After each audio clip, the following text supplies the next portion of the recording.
Hello to everyone and welcome to our podcast about sexual trauma in group therapy. We are going to talk about trauma, sexual traumas, how it is caused and how can work it in group therapy. For that, I have the pleasure to be with Andrea Moreno. She's a psychologist here in CNews and has many years working with sexual trauma. Hi Andrea, how are you? Hi, very good. How are you? Very good, thank you. So excited about this podcast. It is exciting. Great. So I think we should start defining and talking about trauma in general, and then address it, how it is in sexual trauma, if we have different types of different ways to see it, and then how to work it in group therapy, okay? So what would you say is a trauma? So trauma, the word trauma is break.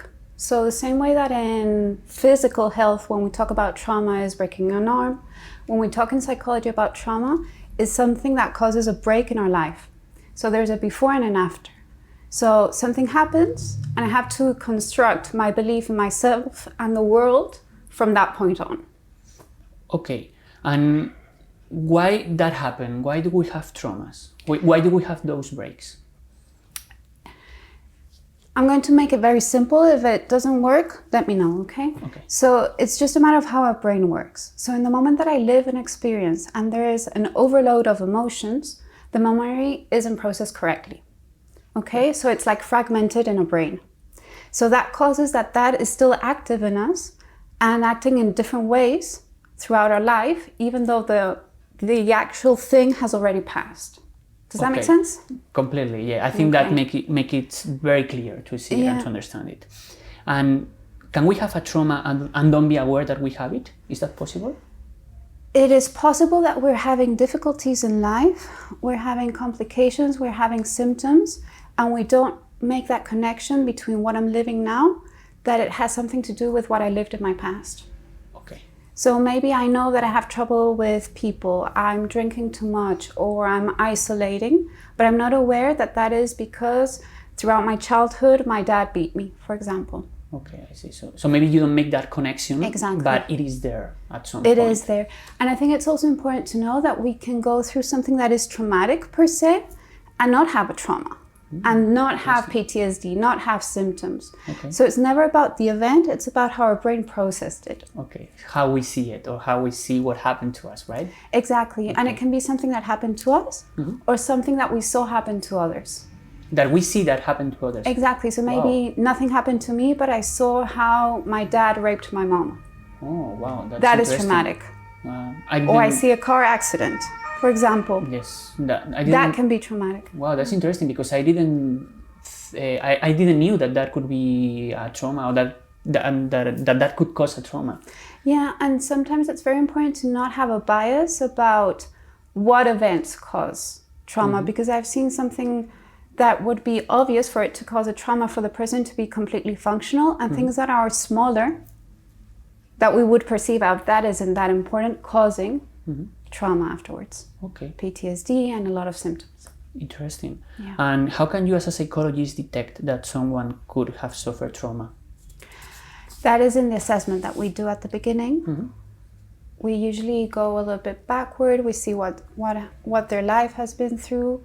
I personally am trauma-specific therapist, so usually people already come with some type of trauma, and I do ask about what are the worst situations that you went through in your life. So we do a good assessment, and then we see what symptoms are happening right now.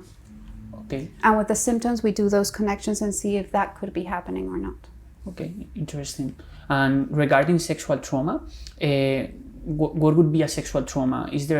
Are there types of sexual trauma, or is just one, or how can we see that? It's complicated. Officially, they're not types. Okay. But when we work with it, there would be like two big groups. One is sexual abuse in childhood, and one would be sexual aggressions as an adult.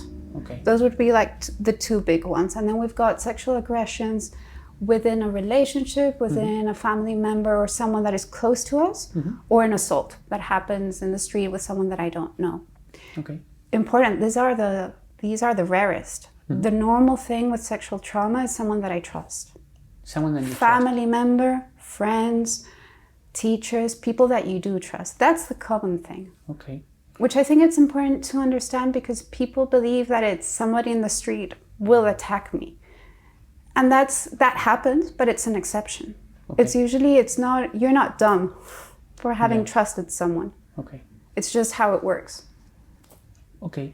And are there any signs of sexual trauma that you can see in people? What do you mean by that? Any signs that you can see that that person could have had a sexual trauma?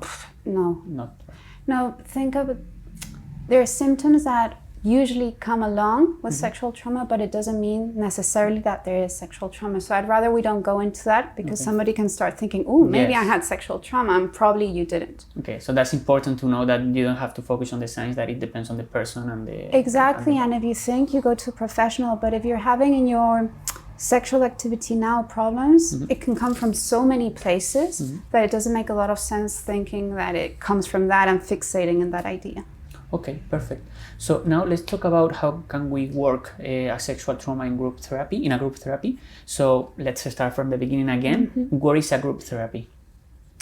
So group therapy is the experience of a group of people that have gone through something similar, that we come together.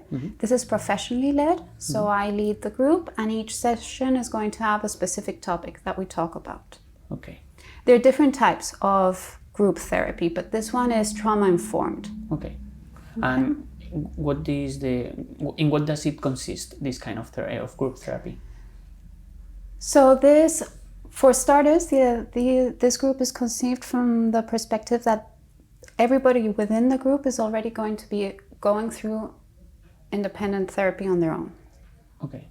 Okay, so they're seeing their own psychologist, and then they come for group as well. So it's a complementary therapy. Okay.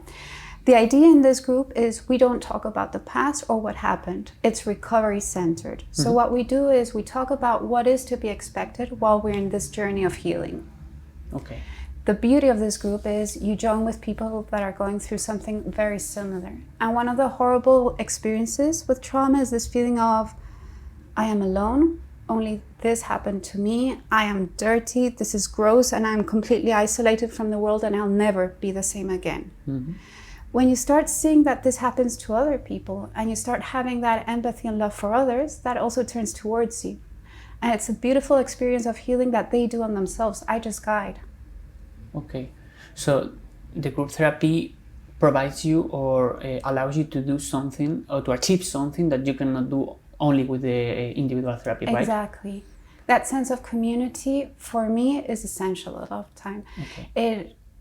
It fastens the whole process. It goes faster, and it's very enjoyable within the pain. Because trauma work is painful, it's hard. Those people that are going through it, my heart goes for them because it is intense. So to have those spaces in which we can breathe, laugh within the horror, it's very healing. Okay. Are there any requirements for the group therapy, to do a group therapy? Not really. Okay. What I do ask is that they have their own therapists, that they come, then there are rules within the group, not talking about the past while the group is happening, not to meet each other outside of the group, and it's 10 days, 10 weeks. Okay. You've kind of talked about it, but what would you say are the advantages of the group therapy? Community. For me and at the end of the day, it's projecting, seeing in others what you're experiencing gives you the ability to accept and see it not as something horrible or something that I can blame myself about, but you see it as something that just happens. How unfair this world is, and sometimes these things happen, and it has nothing to do with who that person is. Okay. And you say before, but how long does the group therapy last? 10 weeks always, or is there like a difference depending on the situation? It usually is 10 weeks. I do have to admit that while the pandemic was happening, we prolonged the weeks. It ended up being really long. It was a beautiful group of people because we've done this group for 4 years already. And everybody was stuck at home in different parts in the world, and that was longer. But usually it's a 10-week. Okay, perfect. And imagine that someone is thinking about doing a group therapy but is not sure about it, has doubts. How can you know how can that person know if the group therapy is for him or for her? If you feel a tingle, if you're feeling alone, if you're feeling that nobody understands you, that there's no way out, that what happened to you is unique and you're tainted forever, please come. Please come, because you'll see that there's many others like you, that we're here to laugh, heal, cry together. And if you feel it, try it out. You can always come once, twice, and then let me know that you don't feel it, and it's fine. Okay. And what should people keep in mind if they want to do group therapy? Keep in mind in what sense? To have take into consideration or know that they have to be aware of that, or they have to know that when they want to do the group therapy. I would say that it's important to have an open mind, Mm-hmm. to be in a place in which you're enough self-aware that if you see that what we're talking about is triggering, that you're able to stand up and leave the room if it's necessary. Okay. If you feel that you can take care of yourself in that sense, then there are no other things that I think that you should be thinking about. Okay. As well, you said that the group therapy can be combined with the individual therapy. Yeah. But what are the how is the group therapy compared to the individual therapy? What can we see there that we cannot get into the individual therapy? They're completely different. Okay.